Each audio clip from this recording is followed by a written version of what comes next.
Mesdames et messieurs, j'ai le plaisir de vous retrouver. Bonjour à ceux que je n'ai pas encore rencontrés ce matin. Je m'appelle Nicolas Rossignol, je suis le seul type qui n'a rien à faire avec vous cet après-midi. Et donc c'est pour ça que je suis là évidemment. Je suis journaliste, donc je viens apprendre des trucs à vos côtés. Et comme en fait ils ont mis un journaliste qui n'y connaît rien, on a invité des gens qui eux ont des choses à dire cet après-midi. Vous verrez, ce sera 100 fois plus intéressant. Il n'y a que ma mère qui pense le contraire. Vous savez quoi, puisqu'on est ensemble cet après-midi et qu'on va passer un moment d'échange, de partage, je vais vous inviter juste à mettre tous vos téléphones sur silencieux. S'il vous plaît, pour éviter en fait, vous savez, la compétition des sonneries des années 80. Comme ça, mettez-le sur vibreur, ça vous fait plaisir. Mais en tout cas, enlevez-moi les sonneries, s'il vous plaît.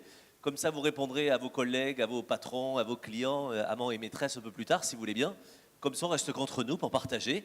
On va avoir l'occasion d'échanger avec votre invité cet après-midi, mais auparavant, je voudrais que l'on accueille votre président, Ali Adam, qui vient me rejoindre sur scène, s'il vous plaît. Vous l'applaudissez. Ali, alors rebonjour ou bonjour parce que vous n'avez pas encore vu tout le monde aujourd'hui et je dois vous dire encore une fois, donc tout le monde félicitations puisque vous avez été réélu président du CERF ce matin, mesdames et messieurs. Voilà. Donc rebonjour et puis bonjour et rebonjour à tous et notamment à ceux qui nous ont rejoints cet après-midi. Une après-midi donc riche d'échanges. Exactement. Nous avons un invité d'honneur cet après-midi, donc le sociologue Bruno Marsloff, qui va nous parler de choses très importantes, très nouvelles pour nous, du moins par rapport à notre avenir. Nos sociétés ont jusqu'à présent tous contribué à la route d'aujourd'hui, celle de hier aussi, et des sujets de préoccupation, nos professions, comment elles vont évoluer, comment elles vont être demain. Donc c'était intéressant de choisir ce thème qui nous projette aussi vers l'avenir, sans oublier le présent, parce que le présent nous nourrit et nous nourrira encore pendant un certain temps et pour construire l'avenir. Mais Monsieur Bruno, je vais vous proposer peut-être de nous rejoindre. On accueille Bruno Marsloff, votre invité cet après-midi, s'il vous plaît. Voilà. Bonjour, installez-vous, je vous en prie Bruno. Ali, peut-être avant de nous quitter et d'écouter la conférence, mais en un mot, qu'est-ce que vous attendez de l'intervention de Bruno Marsloff cet après-midi? Comme je disais tout à l'heure, effectivement, nous tous ici, on a contribué dans des domaines spécialisés, que ce soit fabricants, industriels, installateurs, mainteneurs, etc. Nous avons tous contribué au monde d'aujourd'hui. Ce monde d'aujourd'hui ne s'arrête pas, il bouge très vite, avec l'avènement de nouveaux modes de transport, de mobilité, de nouvelles technologies, de nouveaux dialogues. Autrefois, on parlait entre nous du marquage, des panneaux, du feu. Aujourd'hui, on commence à parler avec les constructeurs automobiles. Nos élus se préoccupent de l'organisation de leur ville. On ferme des voies, on interdit les voitures. Est-ce qu'on va supprimer les panneaux? Est-ce qu'on va supprimer le feu? Est-ce qu'on va avoir de nouveaux équipements? Je pense que c'est important de partager ensemble une lecture de l'avenir que Bruno, vous allez nous exposer, vous allez nous donner notre point de vue. On est malheureusement souvent, nous, dans notre quotidien, un peu nés dans le guidon, à s'occuper de nos commandes, de nos productions, de ce qu'on va faire cet après-midi ou demain. Quelques-uns réfléchissent bien sûr sur l'avenir, mais on a besoin aussi de cette ouverture, et sans reprendre, je dirais, le schéma des fabricants de bougies, parce qu'on ne sera jamais des fabricants de bougies, mais effectivement que nos entreprises, que le panneau stop aujourd'hui, que certains disent inerte et n'évoluera peut-être pas ou s'arrêtera un jour, justement comment l'inscrire demain, comme d'autres équipements, je prends la verticale, dans un monde qui bouge, une mobilité qui bouge, une ville intelligente, une rue intelligente, et vous allez nous faire partager, peut-être rêver, vers où on va aller demain. Merci beaucoup, Monsieur le Président. Merci Ali Adam, on vous retrouve tout à l'heure pour un échange juste après. Voilà, donc je profite donc pour accueillir également les nouveaux arrivants là cet après-midi et puis remercier tout le monde pour ma réélection de ce matin. Merci de nous le rappeler. On vous applaudit. Ali Adam. Bruno Marsloff, bonjour. Bonjour. Merci d'être avec nous cet après-midi. Alors, déjà pour vous présenter, qui êtes-vous et qu'est-ce que vous faites là? Parce qu'en fait, on est deux à ne pas être du domaine, mais vous le connaissez bien ce domaine-là, puisque vous réfléchissez sur pas mal de sujets qui les concernent. Qui êtes-vous et qu'est-ce que vous faites là? J'ai été invité, donc je vous remercie de cette invitation. Et je pense que c'est par ma longue expérience d'expertise, en tout cas, du domaine des mobilités, Oui, dans lequel je baigne depuis maintenant 25-30 ans, donc à la tête d'une structure qui s'appelle Chronos, oui, qui travaille à la fois pour les collectivités, pour des grandes institutions comme l'ADEME ou la Caisse des dépôts, et puis pour des grands comptes, et qui les aide à réfléchir autour des enjeux de la ville de demain, dans toutes ses composantes à la fois technologiques, sociales, urbanistiques, aménagement du territoire. très bien. On va échanger sur beaucoup de questions entre nous. Et puis, je demanderai à Ali Adam, en tant que président, s'il nous apporter son regard et ce qu'il aura entendu dans votre présentation. Et bien sûr, je laisserai la parole à la salle tout à l'heure pour que vous puissiez vous aussi échanger et poser des questions à votre invité. Bruno Marsloff, la première question, c'est d'abord qu'on se positionne bien tous ensemble, qu'on parte sur le même point de départ, le même postulat. C'est quoi la ville intelligente? C'est quoi la smart city dont on nous parle tous les jours? On me parle aussi de transport intelligent, de route intelligente. On me parle beaucoup d'intelligence. J'ai beaucoup de complexes moi vis-à-vis de ça. C'est quoi exactement? C'est en effet une terminologie qui traîne ici et là. C'est une terminologie à laquelle on a tendance à assimiler le numérique et uniquement le numérique. Oui. Je pense que là, il faut essayer de dépasser cette dépendance sur le numérique. Mais peut-être d'abord rappeler qu'aucun secteur de la ville, quel qu'il soit, le vôtre comme celui de la santé, comme celui du travail et bien d'autres, aucun n'échappera à l'emprise du numérique. Donc le numérique est là, il est bien installé et sa place ne va faire que croître. Et en même temps, ce serait extrêmement dangereux de ne retenir que cette dimension de l'intelligence.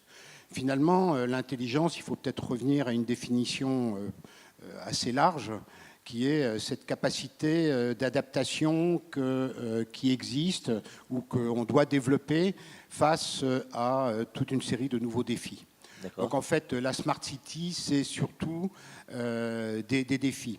Et dans une étude récente de McKinsey, il recensait dans des grandes métropoles mondiales les enjeux principaux. Et l'enjeu numéro 1, tel qu'il est recensé par cette étude de McKinsey sur les villes intelligentes, c'est la congestion. D'accord. La congestion automobile, c'est une difficulté, voire un cauchemar qu'affrontent à la fois Paris et la région parisienne, des villes de province, toutes les villes de province, mais aussi Lagos, Sao Paulo, New York. Toutes les villes sont confrontées à cette difficulté. On est à la fin d'une ère fordiste qui a fait prévaloir la voiture. Et aujourd'hui, on souffre d'un développement exacerbé de l'automobile. On aura l'occasion d'y revenir dans notre échange. Mais on voit qu'il y a là un enjeu. Alors, cet enjeu de la Smart City, et pour revenir à ce qui est notre sujet, Oui. J'attire votre attention sur, vous l'avez sans doute vu, un appel à projet qui vient de sortir du Forum métropolitain du Grand Paris. Oui. Il a été annoncé, il n'est pas encore paru, mais en fait, c'est un appel à projet international qui porte précisément sur le devenir des autoroutes, du boulevard périphérique et des voies rapides du Grand Paris. Et en fait, et c'est très symptomatique pour répondre à votre question, qu'est-ce qu'ils attendent de ça? Ils attendent que des équipes pluridisciplinaires, et quand ils disent pluridisciplinaires, c'est à la fois des ingénieurs, des architectes, des urbanistes, des sociologues, ils mentionnent même des auteurs de science-fiction, puisqu'on est dans de la prospective. Oui. Il faut en effet là se donner les moyens d'anticiper ce que va être demain la mobilité. Et du coup, qu'est-ce que vont devenir ces grands axes qui aujourd'hui sont très largement engorgés, en tout cas aux heures de pointe. Et je trouve ça très symptomatique que, et si vous référez à l'article du Monde qui raconte ce projet et qui fait parler Valérie Pécresse, qu'est-ce que dit Valérie Pécresse? Elle dit, en tant que présidente de la région Île-de-France. Oui, la présidente de la région Île-de-France, très précisément. Et elle dit, en fait, la région vit sous thrombose. Thrombose du système routier, mais aussi thrombose du système de transport en commun. Oui. Comment peut-on s'en extraire? Bon, et après ça, il y a des analyses que je vous encourage de regarder de Jean-Louis Missica, hein, l'adjoint de Mme Hidalgo à la mairie de Paris. Et en fait, tout le monde fait le même constat, il va falloir être intelligent. Et intelligent, là, c'est de trouver des solutions qui, encore une fois, ne se limiteront pas au numérique, mais qui doivent tourner vers d'autres perspectives. Et on va peut-être essayer de réfléchir autour de ça. En effet, les politiques ne le sont pas toujours intelligents pour ça. Pour aller un peu plus loin, si on parle d'intelligence, l'intelligence dans la rue, ce serait quoi? Alors, l'intelligence dans la rue, ça peut être plein de choses. Oui. L'intelligence dans la rue, mais peut-être là aussi une petite, non pas une anecdote, mais un fait. La ville d'Oslo, sous l'impulsion de sa maire, a en 2015 décidé qu'ils allaient éradiquer de la capitale norvégienne les voitures à l'horizon 2019, c'est-à-dire demain. Et en fait, qu'est-ce qu'ils ont entrepris? Alors, ils ont entrepris toute une série de mesures. D'abord, en fait, de supprimer tous les stationnements automobiles. Et puis, à partir de ça, ils ont également développé, enrichi toute l'offre de transport public. Et surtout, ils ont redessiné toute la ville. C'est-à-dire tous les parcours circulatoires, c'est-à-dire des places, des trottoirs, des pistes cyclables et des chaussées pour les engins motorisés. D'accord. Et donc, en fait, c'est d'abord une opération d'urbanisme qui se met en place. Alors, il s'agit de quoi, là? Puisque, pour répondre à qu'est-ce que serait qu'une rue intelligente, ce serait une rue qui permettrait d'apporter toute une série de réponses, à la fois à l'usager de la ville et à la fois à ceux qui sont en charge de sa maintenance, de son développement, etc.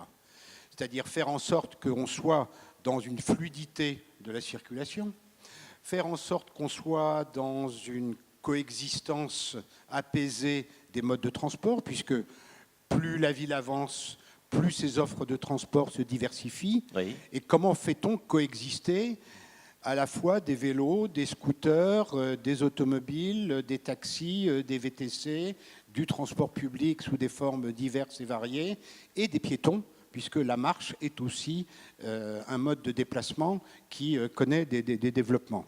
Donc l'intelligence, c'est là de faire en sorte que, par exemple, les piétons puissent être évolués dans un système apaisé, c'est-à-dire sans accidentologie, qui puissent le faire de manière calme, tout en accédant aux aménités urbaines.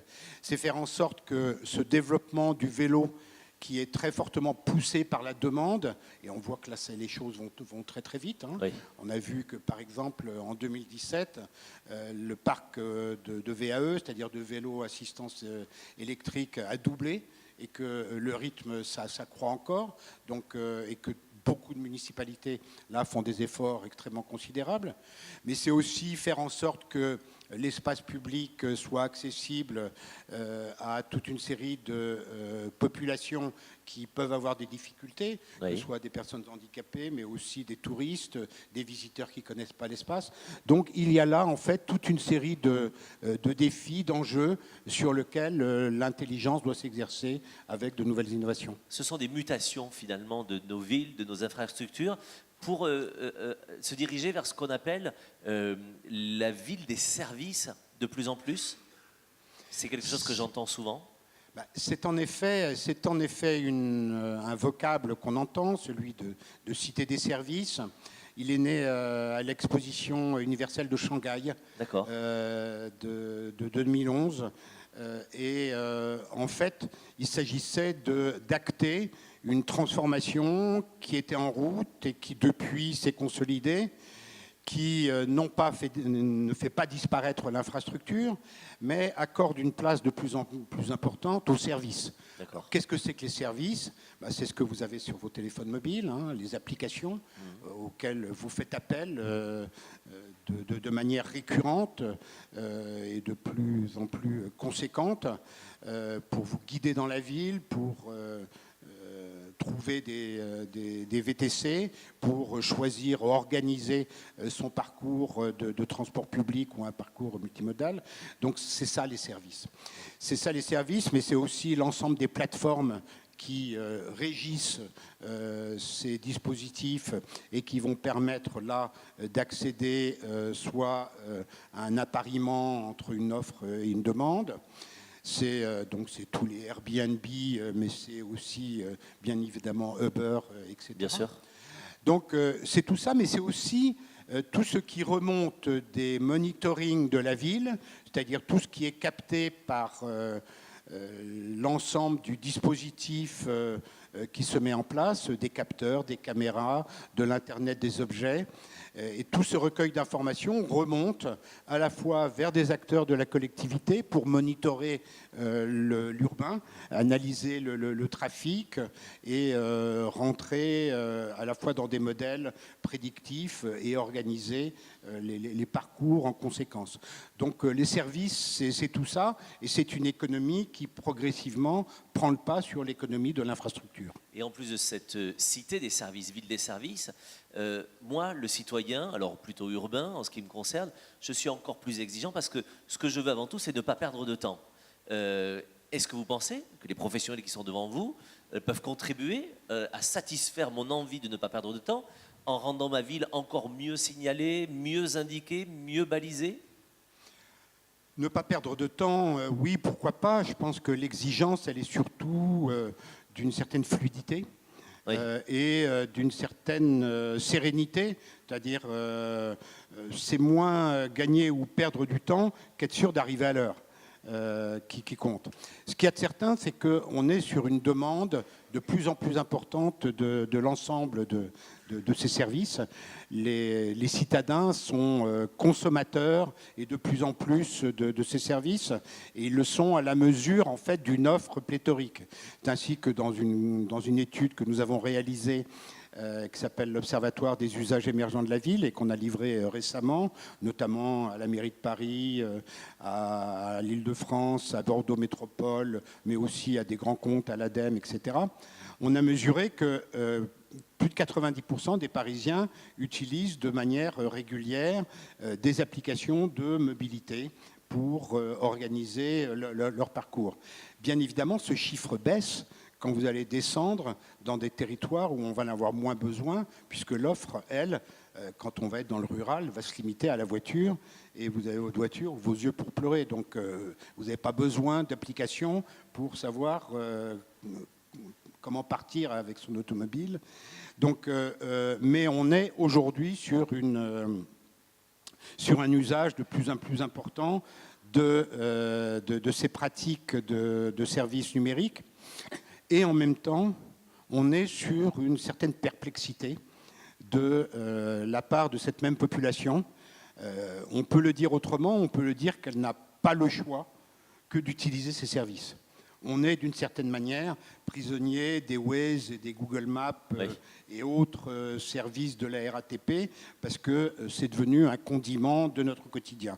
Mais en même temps, une certaine méfiance s'installe parce qu'il s'agit quand même bien de nos données personnelles.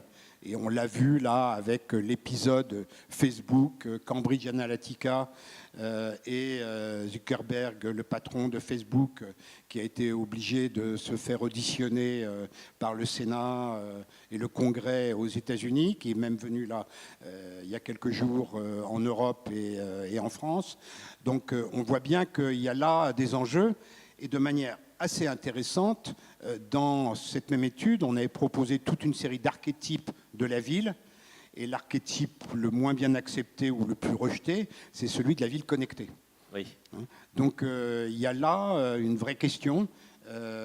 Comment fait-on pour faire en sorte de vivre de manière apaisée avec cette déferlante du numérique.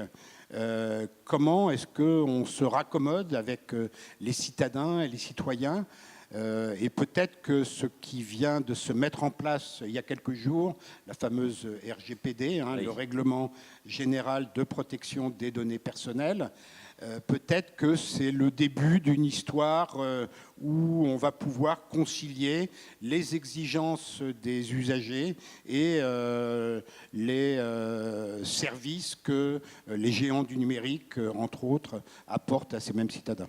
Justement, vous m'en parliez en préparant cette rencontre. Les gens du numérique, justement, s'intéressent à ce quotidien-là. Google, récemment, avec le Sidewalk Labs, notamment, c'est littéralement le laboratoire trottoir. C'est ça. Que vient faire Google dans cette histoire? Qu'est-ce qu'il propose? En effet, vous avez raison de souligner que là, on est en plein dans votre thématique, puisque Sidewalk, c'est trottoir, donc le laboratoire du trottoir. Alors, l'histoire mérite d'être racontée parce qu'elle est intéressante. Le patron de Sidewalk Labs, en fait, a été patron CEO de Bloomberg, Oui. donc pas une petite entreprise, avant de suivre M. Bloomberg à la mairie de New York, où il était directeur du développement. Et quand M. Bloomberg a quitté la mairie de New York, en fait, il a été recruté par Alphabet, qui est la maison mère de Google, pour prendre les rênes de cette entité qui s'appelle donc Sidewalk Labs. Et c'est quelque part le bras armé de Google dans la ville.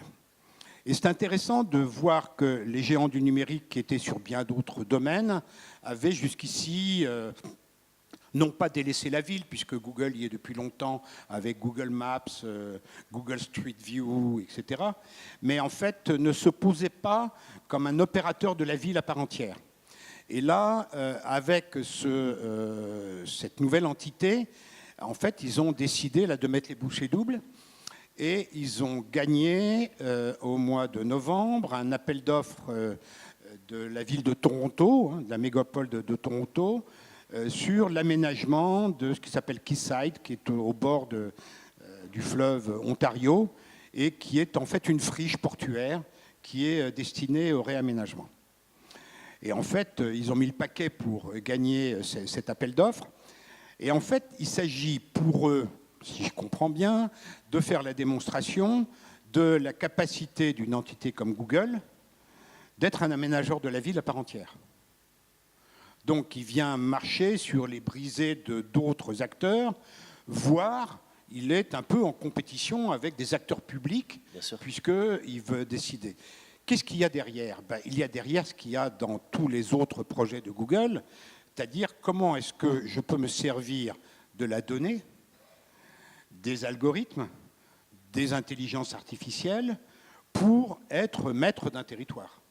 Oui. Et donc, voilà, c'est ça, quelque part. Alors, il n'est pas énoncé comme ça, c'est moi qui en fais l'interprétation, sûr, oui. Mais n'empêche qu'on voit arriver là un nouvel opérateur de la ville, et il faut être extrêmement attentif à ce débarquement, parce que peut-être que ça annonce des ruptures assez considérables dans le territoire urbain. On parle beaucoup de changement. La première question que se posent tous les citoyens, c'est qui paye finalement? La collectivité, l'usager?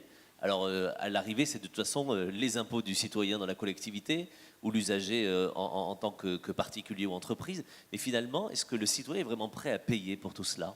C'est une question que vous avez abordée? Est-ce que le citoyen est prêt à payer?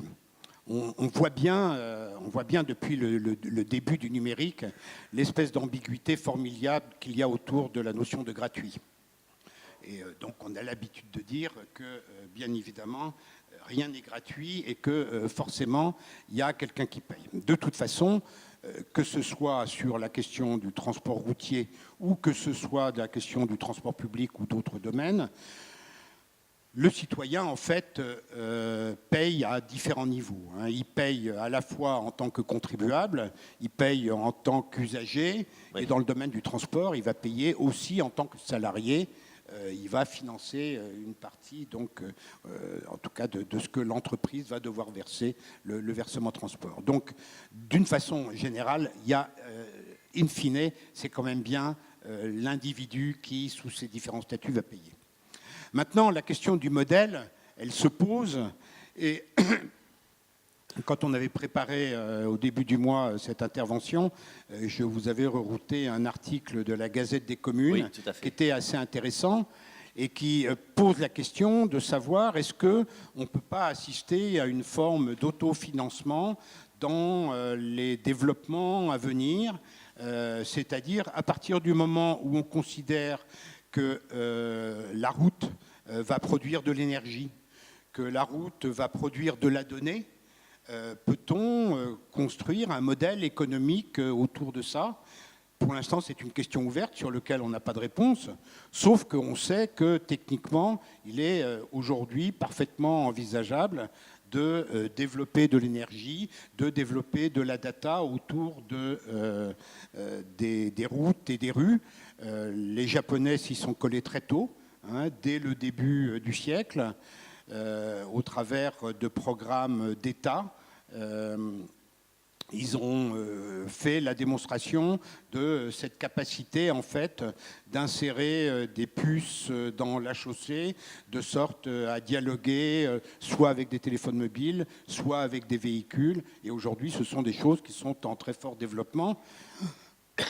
Quand on voit la capacité donc, de ces géants du numérique de fabriquer des entreprises extrêmement importantes, en tout cas au plan économique et au plan de retour sur investissement à partir de la donnée, on peut imaginer qu'il y a là des sources de financement.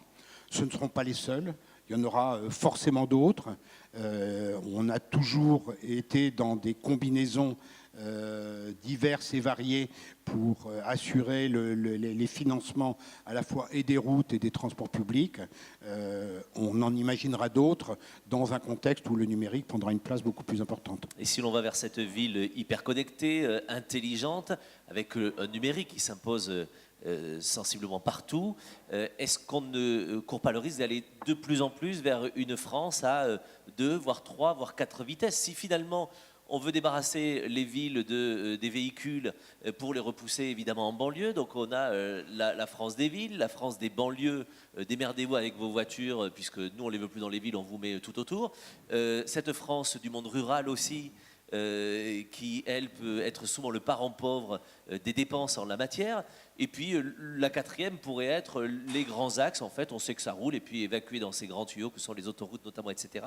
Donc finalement, est-ce qu'on n'a pas ce risque-là de creuser un peu plus le fossé de cette France à 2, 3, 4 vitesses ?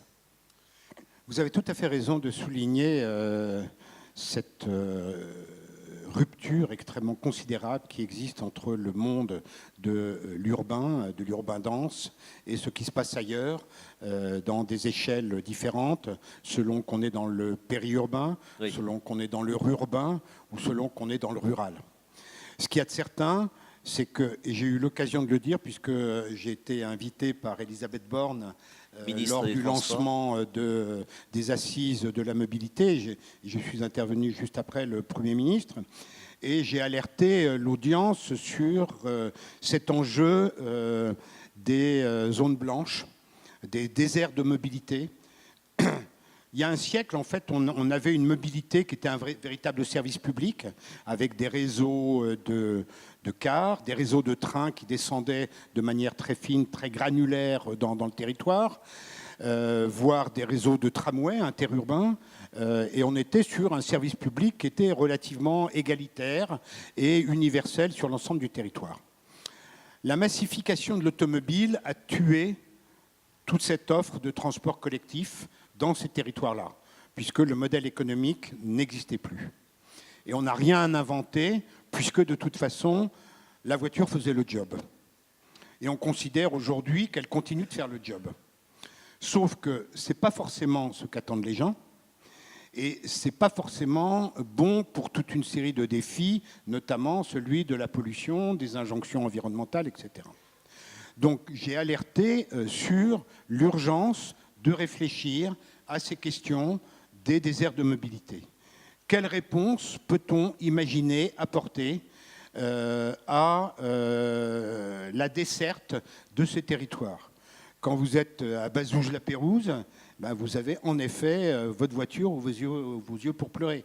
Il n'y a pas d'alternative possible. Bien sûr. Donc, comment peut-on imaginer répondre à ça ? Donc, je n'ai pas les réponses.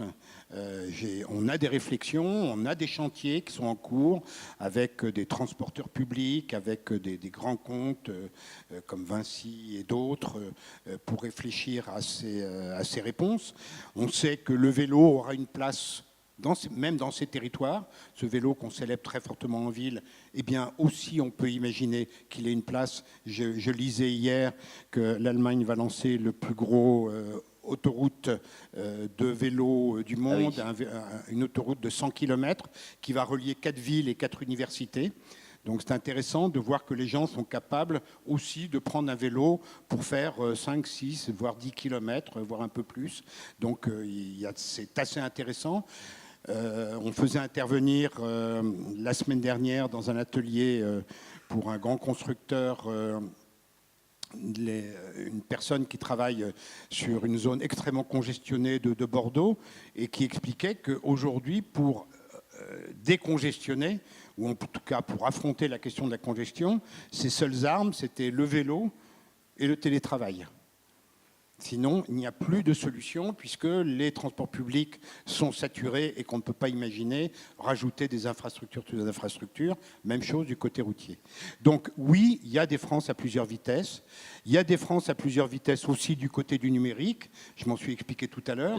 Mais ce n'est pas tout à fait pour les mêmes raisons. C'est parce que on peut en avoir beaucoup besoin quand on est à Paris, parce qu'on a besoin d'articuler un vélo libre-service avec du métro, du bus, du tramway, etc., ou du VTC. Encore une fois, on en a moins besoin ailleurs. Donc oui, il y a des différences. Et en même temps, il y a cette espèce de contradiction qui n'en est pas une, mais très forte dans l'esprit des gens. Toujours cette même étude que j'évoquais tout à l'heure. Il faut savoir que 48% des Français, et c'est à peu près les mêmes chiffres dans les 3 autres pays européens, on l'a vu, souhaitent vivre ailleurs que là où ils vivent. C'est dire le rejet qu'on peut avoir en fait de la ville, puisque ce chiffre monte à 70% quand on est dans la périphérie de l'Île-de-France, et qu'il descend à 25% quand on est dans des communes isolées. Donc il y a un rejet de la ville tentaculaire, et il y a un espèce de rêve, de fantasme d'être à la fois la ville à la campagne et la campagne à la ville, les bénéfices de l'urbain et les petits oiseaux et les bénéfices de la campagne. Et d'ailleurs, c'est très intéressant dans ces archétypes de villes que j'évoquais tout à l'heure. La première, c'est la ville nature. Oui. Il y a une très forte demande de ville nature. Donc voilà, il faut concilier l'inconciliable. Et comment en arrive-t-on ? Là, c'est le défi qui se pose à ces collectivités territoriales. Pour ne pas parler que de science-fiction, bien sûr, et pas que de digital, il y a aussi finalement une ville qui n'est pas que digitale, mais qui doit pour autant être ultra pratique et encore plus efficiente. C'est la question certainement que se posent les professionnels en face de vous aujourd'hui. Quelle est la place pour les équipements de la route dans la transformation dont nous parlons ? Je l'ai dit, hein, c'est une énorme question puisqu'on en fait l'objet d'une consultation internationale. C'est dire qu'on n'a pas les réponses. Oui. C'est-à-dire qu'aujourd'hui, ce qu'il y a déjà de considérable, c'est la capacité d'accepter ce diagnostic. Parce que les congestions, elles ne datent pas d'aujourd'hui. Les congestions, on les connaît depuis 50 ans. Elles n'ont fait que croître. Aujourd'hui, on atteint un point critique qui fait qu'il faut qu'on affronte la question. On a imaginé, il y a une petite dizaine d'années, avec Sarkozy, qu'il suffisait de rajouter des infrastructures. C'était le Grand Paris Express. On est en train d'admettre que ça ne se passera pas tout à fait comme ça et qu'il va peut-être falloir réfléchir un peu différemment. Oui. Donc le Grand Paris Express, c'était des infrastructures de transport public. Là, la question qui se pose, c'est celle du système routier. Bon. Donc, comment fait-on ? Comment fait-on pour, en fait, s'extraire de cette thrombose, s'extraire de cette congestion ? Et là se pose toute une série d'options. Alors on a beaucoup en tête la question des véhicules autonomes. Et on va en parler, oui. Et on va en parler. Elle est considérable, et il faut s'appesantir sur cette question. Il y a aussi toute la question du partage, qui a été abordée à la fois par Blablacar, le covoiturage, qui aujourd'hui se réfléchit en covoiturage dynamique, c'est-à-dire c'est plus de la longue distance, c'est de la courte portée. Il y a bien évidemment tout ce qui se développe autour du VTC, mais pas simplement le VTC individuel comme un taxi, mais le VTC collectif. Il y a surtout quelque chose qui est en train de se réfléchir, qui est Mobility as a Service, c'est-à-dire en fait la combinaison de toutes les offres possibles et imaginables. Et nous, on réfléchit encore à autre chose qui s'appelle Mobility as Networks. C'est-à-dire, Mobility as a Service, c'est quels sont les titres de transport et les modalités qui vont permettre à un individu de combiner tout ce qui existe. Bon. Et avec un espèce de passe de ville qui permet d'accéder à tous les modes de transport.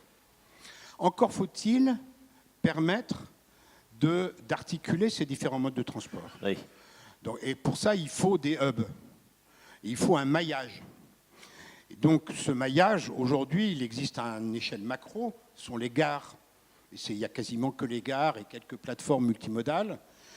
Mais en fait, on s'aperçoit en observant les pratiques des gens, et notamment nous on a beaucoup regardé l'irruption du vélo en libre service, que les gens se servent de la station de Vélib ou de Vélove comme une station multimodale, c'est-à-dire qu'ils vont déposer un vélo pour reprendre un bus, pour reprendre un métro, pour reprendre un tramway à côté.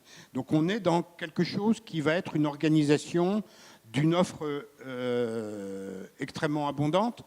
Si on est sur cette perspective que développent beaucoup de villes d'une éradication de la voiture particulière en ville, et on voit bien, je citais le chiffre de 90% de gens qui possèdent aujourd'hui, plus de 90% des ménages, oui, ont une automobile, au moins une. À Paris, c'est moins de 40%. Et c'est un chiffre qui ne cesse de baisser. Et c'est un chiffre qu'on retrouve à des proportions un peu moindres dans des grandes collectivités. Donc la baisse du parc et de l'usage de la voiture particulière, elle est inscrite là dans la récente histoire et on peut s'attendre à un très fort développement. Donc, dans ce contexte, comment la route et la rue vont se développer?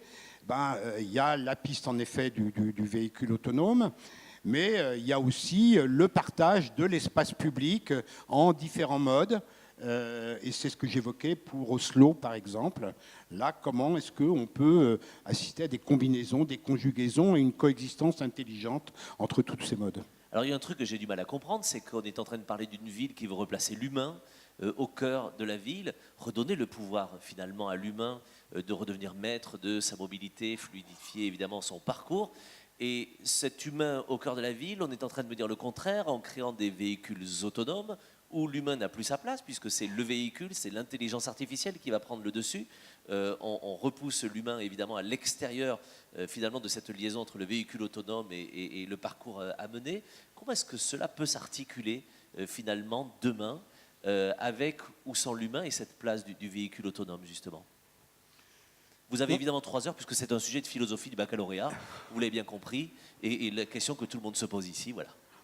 On va essayer de la faire courte. Ça m'arrange. Dans une enquête qu'on a faite il y a 2 ou 3 ans, on avait posé déjà la question du véhicule autonome aux gens, et en fait, on avait une petite majorité qui était plutôt contre le véhicule, la voiture autonome, et puis une autre qui était plutôt pour. Et en fait, c'est pour la même raison, curieusement. Oui. C'est pour l'accidentologie. Ceux qui sont pour considèrent qu'on va réduire, voire éliminer l'accidentologie. Et puis, à l'inverse, d'autres développent une peur panique contre les risques d'accident. Donc, on est sur aujourd'hui un fantasme. On est aujourd'hui sur une spéculation. Parce que personne n'est capable de véritablement dire quand est-ce qu'on sera sur le stade 5 du véhicule autonome, c'est-à-dire celui où la voiture sera totalement robot autonome. Donc là, on peut spéculer, mais ce n'est pas véritablement pour demain. Donc on est sur une progression qui est déjà très largement entamée et qui va avancer. La question fondamentale qu'on évite peut-être de se poser, c'est va-t-on parler de voiture autonome ou va-t-on parler de véhicule autonome? Ce qui n'est pas du tout la même chose. C'est quoi la différence? La différence, ce serait, dans le premier cas, on serait dans la logique actuelle telle qu'on la connaît depuis Ford, depuis un siècle, d'une massification de la voiture particulière qui adopterait toute une série d'évolutions technologiques, celle de la motorisation électrique, celle des connexions et celle de l'autonomie. Donc, mais ce serait toujours le même modèle statutaire d'une voiture particulière, ma voiture, et où je suis seul, ou à un taux d'occupation dont on sait qu'il est de l'ordre de 1,2 personnes. Oui. Alors, est-ce qu'on est dans ce mode-là, ou est-ce qu'on est dans un mode où on est sur du véhicule autonome, c'est-à-dire de la navette autonome, telle qu'aujourd'hui elle est expérimentée ici et là, où en fait on est sur du collectif, on est sur du transport à la demande, on est sur du transport de courte portée. En tout cas, quand aujourd'hui, et là l'enquête est très récente, elle date de quelques mois, on pose la question des modes de déplacement du futur, en fait, le véhicule qui est aujourd'hui anticipé par les gens, c'est la navette autonome. D'accord. La voiture autonome, elle est loin derrière. Donc les gens se projettent aujourd'hui beaucoup plus facilement dans le véhicule autonome. Le véhicule autonome, bon, il n'est pas déshumanisé, il est simplement automatique. Donc il n'y a pas là une question véritablement philosophique. Il y a une question d'utilité et d'une organisation plus fluide des mobilités. Et pourtant, 88%, plus de 88% des modes de transport passent par la route. Comment est-ce qu'on fait pour entretenir ce réseau de plus d'1 million de kilomètres, je crois, en France? On vend de plus en plus de voitures, on vend de plus en plus de vélos, certainement de motos aussi. Les piétons piétonnent de plus en plus. Pourtant, j'entends un discours anti-voiture, j'entends des élus qui deviennent anti-route parce que ça fait bien d'être anti-route, etc. Comment est-ce qu'on arrive à conjuguer tout cela et surtout à rendre beaucoup plus efficaces nos routes? Alors, je me suis expliqué sur le fait qu'il y a aujourd'hui une fatalité à la croissance et du parc et de la pratique automobile tant qu'on ne propose pas d'alternatives là où on en a besoin. Oui. J'ai dit également que là où il existe des alternatives, on assiste à une baisse et du parc et de la pratique automobile. Oui. Donc, ce qu'on peut dire, c'est faisons des propositions alternatives à la voiture. Ce qui ne veut pas dire des propositions alternatives à la route. On peut parfaitement imaginer toujours utiliser les systèmes routiers ou les systèmes de rue ou les systèmes d'autoroute, mais au bénéfice d'autres véhicules comme ceux que j'ai évoqués des navettes autonomes ou d'autres.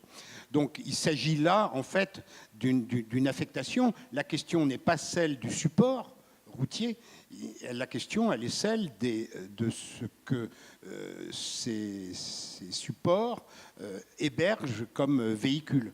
Donc la question là, elle vous échappe un petit peu, c'est finalement quels seront les modes de transport de demain. On voit une inventivité assez phénoménale, nous Parisiens, quand on se promène. On a vu dans la décennie qui vient de se passer une éclosion très forte du vélo électrique, maintenant de toute une série de véhicules, trottinettes et autres gyropodes, oui. Etc. Et monoroues, etc. Les monoroues, etc. Bon, on voit qu'il y a beaucoup d'inventivité et de créativité. Donc après ça, il faut savoir comment on va régir tout ça. Qu'est-ce que l'acteur public veut favoriser? Quelle ville il veut? Quelle mobilité il veut? On voit que l'exercice est difficile. On voit comment Anne Hidalgo est confrontée à un débat extrêmement difficile. On lui cherche des poux et les tensions entre Valérie Pécresse et Anne Hidalgo sont de notoriété publique. Ils n'ont pas les mêmes publics. L'électorat de Valérie Pécresse a des voitures et n'a pas le choix que d'utiliser ces voitures. les Parisiens, eux, ont la chance d'avoir des alternatives. Il va falloir là se concerter. Ce qu'il y a d'intéressant là sur l'appel d'offres, d'appel à projet que j'ai évoqué, normalement, ils doivent travailler la main dans la main. Espérons que normalement. Voilà, le mot c'est normalement. On peut rêver. Et je vais passer à la dernière question, et puis ensuite je demanderai à la salle, je leur donnerai le micro bien sûr. Je voudrais que vous leur parliez d'eux. Quel est l'avenir pour les entreprises qui fabriquent aujourd'hui et posent les équipements de la route? Quelles sont les convergences d'acteurs? Qu'est-ce que vous pouvez partager à ce sujet? Il va se passer, où il se passe d'ailleurs peut-être déjà dans votre secteur, ce qui se passe dans bien d'autres secteurs. C'est-à-dire à la fois un nécessaire dialogue avec l'ensemble des acteurs environnants. Il n'y a pas le choix que de travailler là en concertation, puisque c'est un combat commun et qu'il faut là œuvrer ensemble. Et d'un autre côté, il y aura aussi dans votre secteur ce qui se passe ailleurs, c'est-à-dire des changements de métier. Là, par exemple, nous conduisons avec Bouygues, pour ne pas le nommer, Bouygues Construction, une réflexion sur la mobilité, et pourtant, ce sont des gens qui sont dans l'immobilité. Eh oui. Ils sont dans l'immobilier. Oui. Et pourtant, là, on a fait un chantier d'1 an avec une dizaine d'ateliers sur les questions uniquement de mobilité. Pourquoi ? Parce qu'ils sont très tributaires de la mobilité. Aujourd'hui, on demande à Bouygues Construction, comme à l'ensemble de la filière construction, de construire quelque chose qu'ils n'ont jamais construit, c'est-à-dire des immeubles d'habitation en ville sans parking. Qu'est-ce qu'on offre aux usagers? Donc là, il faut réfléchir. Il faut voir quelles sont les options. Donc, c'est nécessaire d'avoir un œil sur ce qui se passe autour, sur ce qui se passe dans l'environnement, sur ce qui se passe aussi sur l'ensemble des utilities, et notamment tout ce qui relève du numérique. La maîtrise de la data, c'est un problème auquel sont confrontées toutes les filières, la vôtre comme les autres. Il y a donc là des maîtrises à acquérir de secteurs avec lesquels vous n'êtes pas forcément familier, même si ça fait partie très largement de votre environnement. Merci beaucoup. Bruno Marzelov était votre invité. Vous pouvez l'applaudir, on va le garder quelques instants. Ali Adam. Ali, c'est à vous que je vais donner le premier regard déjà sur ce qui vient d'être dit. Venez vous asseoir à nos côtés, ce qui vient d'être dit par Bruno Marzelov, et je donne la parole à la salle, bien sûr. Je vous ai vu très attentif, Monsieur le Président, sur ces sujets forcément qui vous passionnent et parfois même doivent vous empêcher de dormir. Qu'est-ce que vous avez entendu? Qu'est-ce que vous aimeriez que l'on retienne de cela?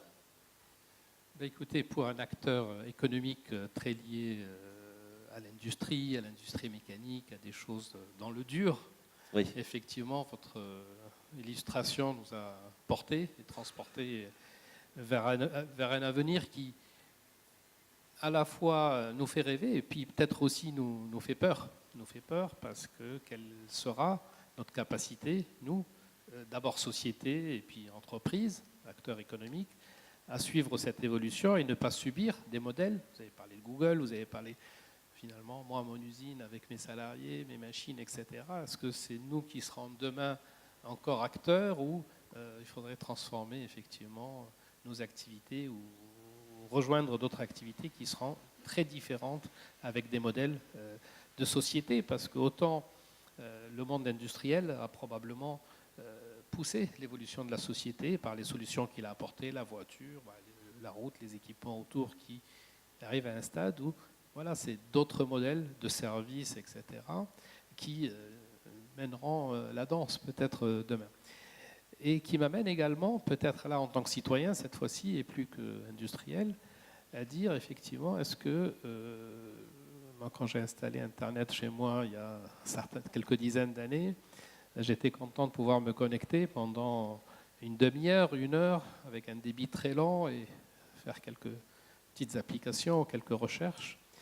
Et aujourd'hui, effectivement, avec cette évolution de service, est-ce qu'on ne part pas aussi vers une boulimie de transport, c'est-à-dire qu'on ait une course effrénée et peut-être sans limite? Plus on va faciliter le transport, je le dis à la salle, avant Uber, je prenais de temps en temps le taxi. Aujourd'hui, je prends Uber quasiment tous les jours.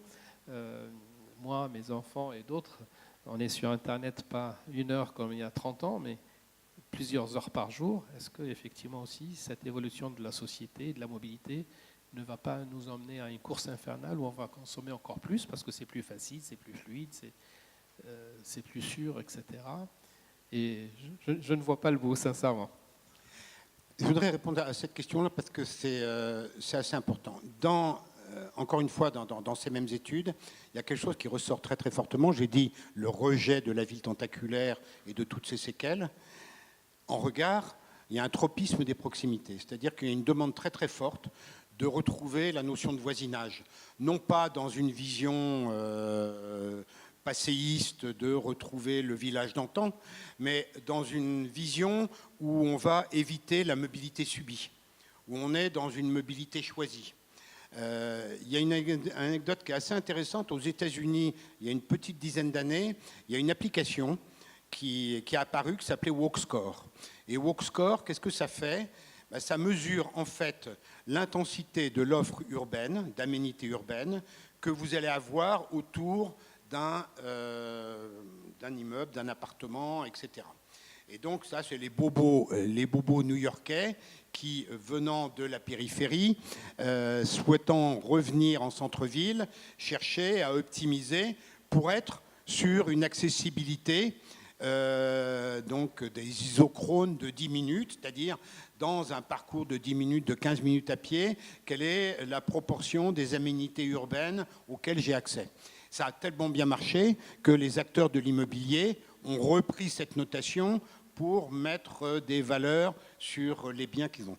Donc, et ça renvoie en fait à quelque chose qu'on n'a pas dit et sur lequel il faut qu'on réfléchisse, et sur lequel moi j'avais invité lors des assises de la mobilité là à l'audience à réfléchir, c'est plutôt que travailler sur l'offre, est-ce qu'on ne pourrait pas réfléchir à faire baisser la demande, c'est-à-dire à réduire cette demande de mobilité subie. Quand vous êtes en périphérie de l'Île-de-France, quand vous êtes actif et que vous êtes en périphérie de l'Île-de-France, vous avez en moyenne 2h20 de déplacement par jour. On ne peut pas dire que là, on est dans la liberté d'aller et de venir. C'est véritablement là une mobilité imposée. Comment peut-on recouvrer une mobilité plus calme, plus apaisée et autrement qu'en réorganisant aussi la ville autour des proximités ?